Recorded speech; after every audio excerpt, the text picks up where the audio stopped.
In this video, we're going to be performing a deep dive on Aflac's dividend safety. To begin, let's talk about Aflac's business model. Aflac is a diversified insurance corporation that provides accident, short-term disability, critical illness, dental, vision, and life insurance.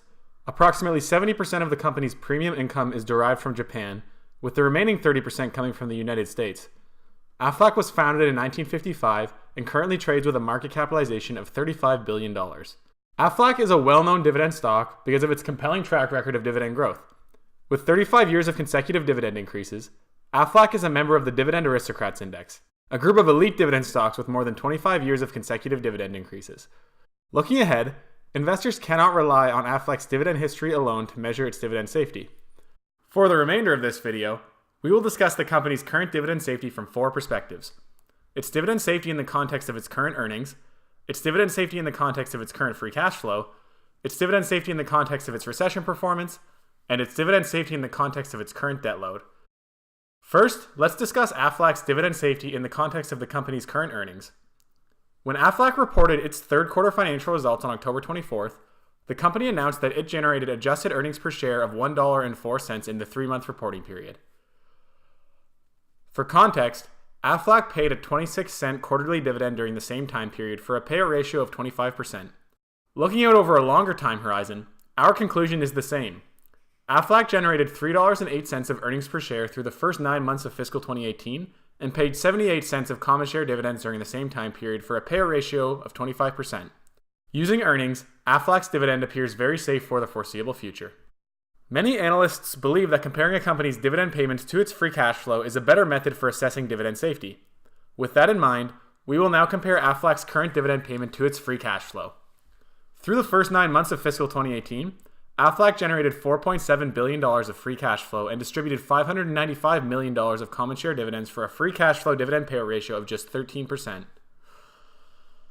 Using free cash flow, our conclusion is the same as when we use earnings to measure Aflac's dividend safety.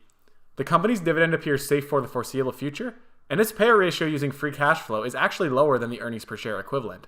Companies do not cut their dividends in the good times. Instead, dividends are reduced when companies experience financial difficulties. With that in mind, this section will analyze Aflac's current dividend safety in the context of the company's historical recession performance. We believe that the best way to measure a company's recession resiliency is by measuring its earnings per share performance during the financial crisis that occurred between 2007 and 2009. Aflac's performance during this time period is shown here. Although Aflac's earnings did experience a minor downturn during the last recession, they rebounded to a new high in the subsequent fiscal year.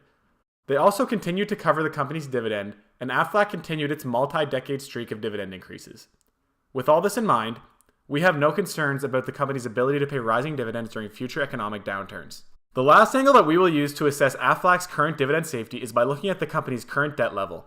More specifically, we will see how much the company's weighted average interest rate will need to increase before its free cash flow will no longer cover its dividend payment. Through the first 9 months of fiscal 2018, Aflac generated $164 million of interest expense and had $5.3 billion of debt outstanding for a weighted average interest rate of 4.1%. The following images show how changes to Aflac's weighted average interest rate would impact the company's dividend safety as measured by free cash flow.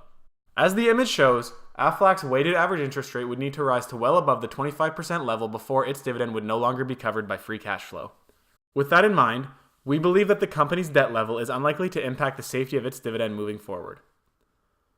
Thank you for watching today's video, which performed a deep dive on Aflac's current dividend safety. We invite you to subscribe to this channel and like this video, which will help more people discover SureDividend's investor education efforts. If you are interested in learning more about our systematic approach to dividend growth investing, visit our website at www.suredividend.com.